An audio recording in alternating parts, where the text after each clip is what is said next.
Hey guys, Irene here. Welcome back to my YouTube channel. So today we're going to talk about the new Canon R5 MRK II. I got to use it for about 2 weeks after its launch. I don't have it with me anymore because it was a loan from Canon, but I used it for a few real-time photo shoots. So I'm going to just share some of my thoughts about it. You already know from the title of this video that I'm personally not going to be upgrading to the Mark II, but stay tuned because I'm going to explain exactly why. And I'm also going to share my opinions on who would actually benefit from upgrading to R5 Mark II. Let's start with the build of the camera. We get a new button which switches from photo to video mode like we have on the R6 Mark II. I personally really like it because I thought that the way to change from photo to video mode on the original R5 was really clumsy, clunky, and annoying. So I personally am really happy with that upgrade. The EVF is now bigger, and yes, it is better, it is brighter, it's a lot clearer, and someone like me who actually uses EVF like 99% of the time when I take portraits, I again quite really like this upgrade. Now, something I didn't like is the new hot shoe cap. It is so hard to take it off. It is actually quite ridiculous. I thought that I'm gonna break something when I was trying to pry it open. So I don't understand this new design. There's even tutorials on YouTube showing you how to remove the hot shoe cap because it is so bloody hard to do. It kind of reminds me when Canon introduced the new rear lens cap that is like so incredibly hard to use. Like, it literally takes me... Okay, there you go. I got it. It takes me like few times to actually be able to like use it. I don't understand these new designs of these like caps, so someone please explain it to me. Now let's talk about one of the main upgrades for us portrait photographers, which is better, faster, and more accurate autofocusing. My R5 already has amazing autofocus, but sometimes it misses when the person is moving really fast and turning away from the camera, so I decided to test the new R5 Mark II in a photo shoot where I had my model swinging on the swing. I will have a full behind the scenes of this photo shoot on my channel very soon, by the way. I also shot these on my 28-70 f2.L lens, which is not the fastest lens, and I was really pleasantly surprised because pretty much 99% of the images were sharp, and even the ones where you can barely see the face were sharp as well. During the shoot, I didn't have to worry about the focus at all. I set it to servo, face and eye detection, and wide area, all auto settings, and I did it so that I could put all of my attention on composition, light, and posing the model instead of trying to get the image to be sharp and in focus. And I absolutely love that nowadays the technology is so good that I really don't have to worry about it even when I shoot completely wide open. Another situation where I've had some trouble before was shooting through grass or tree branches. Sometimes the camera would want to focus on the subject closer to it, so I got my model to sit in this tall grass. Plus we have some really strong backlight here, which sometimes is also a problem when focusing. But again, I had absolutely no problem nailing the focus here. It stayed consistently just on the model's eyes, and all the images that I've shot here are really sharp and properly focused.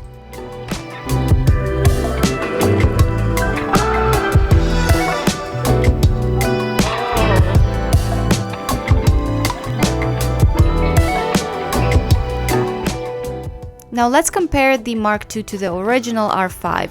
I shot these both images with the same exact settings at the same time, same lens and everything. Can you tell me which one is which? Because I personally wouldn't be able to tell a difference unless we start really pixel peeping. So when I zoom in at 300, we will see a slight difference in sharpness. The R5 Mark II is sharper. Although the sensor is the same, it's 45 megapixels on both, we did get some improvements when it comes to sharpness, dynamic range, and overall quality. I can see it, but only when I'm looking really hard to find it, if that makes sense. I honestly think it's pretty hard to improve the quality of the original R5 because it is already really good, and still in 2024 I really love the images that this camera is producing. So yes, there is a difference, but is it enough of a difference? I also wanted to touch up on colors. So these images I just showed you were raw images processed with Canon Digital Professional, which is Canon's native software, and they both look almost the same. There is a slight difference in skin color on the Mark II, it's less red. But when I opened the same images in Capture One, there was even more of a difference between the original R5 and the R5 Mark II. Again, the Mark II looks more green in the skin tones, and I can definitely notice that when I was editing the images. And then when I opened them in Lightroom, it's even worse. If you followed me for a while, you know that I just hate Adobe standard color profiles. I think it does a terrible job of processing the RAWs, and it was one of the main reasons why I switched to Capture One. Here the files look straight up green, flat, and there's again slight difference in how these two look color wise, and even the contrast seems to be a little bit different. So keep this in mind, that the way your raw images end up looking heavily depends on what raw processing software you are using. I'm not a technical photographer, and when I do these reviews, I personally don't do any of those extreme dynamic range and noise tests, so I don't have that in this video. I will link some of the other people who do really amazing tests. Gerald Undone has a really good one.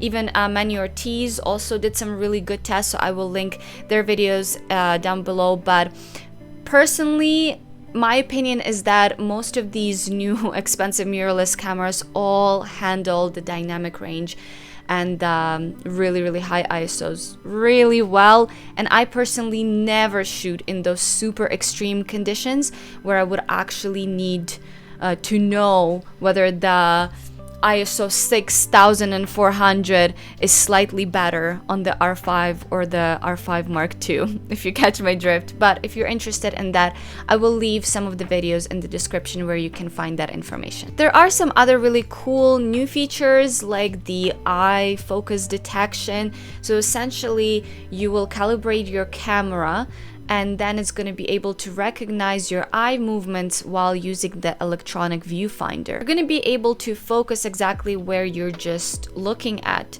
which is pretty cool. But in reality, I didn't really get a lot of real life use for it when it comes to shooting portraits, because 99% of the time I'm going to be focusing on the model's face and the model's eye, so I don't really need to focus anywhere else, if that makes sense. I can totally see maybe landscape photographers using this feature. Let me know if you have the R5 Mark II and if you've used the eye detection feature and where exactly you're using it at. Another really cool feature that I personally didn't use, but I think it would be pretty cool for, let's say, wedding photographers or sport photographers, is the autofocus priority on specific faces. So the way it works is that you will take a picture of the person that you want to set as your priority. You will input that in the camera as the priority, and then the camera will only focus on that person. So you could potentially input the face of the bride and the groom, and then during the ceremony, the camera will be only focusing on them, which is pretty cool. Again, for me as a portrait photographer, I don't have much use for it, but just overall it's a pretty cool feature to have in your camera. So R5 Mark II is a hybrid camera, so we have to talk a bit about video. I'm not a videographer. I don't even shoot log footage or raw footage, so I'm going to go about it as someone who's primarily a photographer and just dabbles in shooting some video for social media. And by the way, that's a lot of us nowadays. With the rise of Reels and TikTok and short form content dominating social media, a lot of us photographers are also dabbling in video, and in my opinion, R5 Mark II is a really great hybrid camera, and you can definitely take advantage of the video part of it even if you're not a professional videographer. I shot these videos at 4K 60 FPS.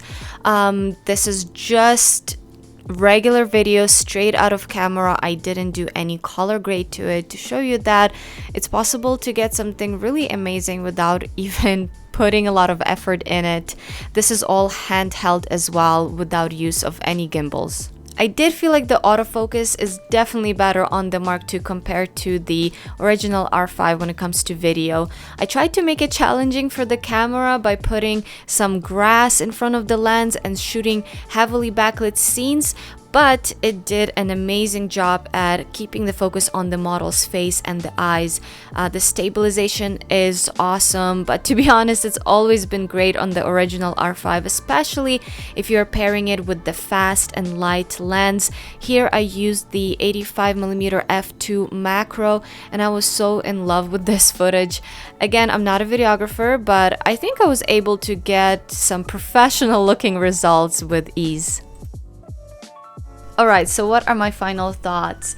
I think that the Canon R5 Mark II is overall a really great hybrid camera with some really cool new features. I didn't even mention a lot of the new features in this video because they're, again, more suitable for like wildlife photographers or sports photographers, and not so much useful for a portrait photographer like me. I really did enjoy using it, and I definitely see the improvements, but I'm just not one of those people who gets a new camera with every single new upgrade. I actually shot most of my work with my Canon 5D Mark III, and I only upgraded it to the R5. So I skipped the 5D Mark IV and I skipped the Canon R because I didn't feel like they were giving me enough of those life-changing improvements, and that's essentially how I feel with the R5 Mark II. I'm only gonna upgrade my camera when I really feel like the changes in that camera completely changed my life as a portrait photographer. And again, while I see the improvements, it's just not enough for me to personally upgrade. I really do like my Canon R5. This camera is 4 years old now, but honestly I feel like it's still super solid, and I feel like it's still gonna last me a few more years. Now, this is not to say that the R5 Mark II is a bad camera.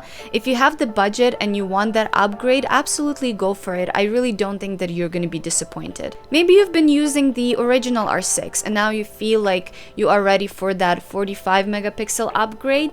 Then yeah, go for it and get that R5 Mark II. Maybe you've always wanted the R5 and now this is going to be a great opportunity to get it, because with the new update, R5 is actually a little bit cheaper, and also maybe a lot of people are going to be selling it, so you can buy it for cheaper on a resale market. Maybe you're just upgrading from a DSLR to a mirrorless and you want to start with the R6 Mark II.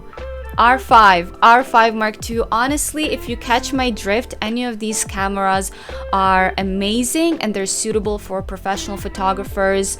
All of them have amazing image quality, and again, I think you're going to be happy with either of those choices. Let's do this. Let me know in the comments what camera you have, and if you want to upgrade to a different one, if you have any questions about it. Let me know if you have the R5 Mark II and if you like it. Let's just help each other out in the comments and share some of the information. And this is pretty much it for the video. If you liked it, give it a like, subscribe to my channel, and I'll see you guys in my next one. Bye!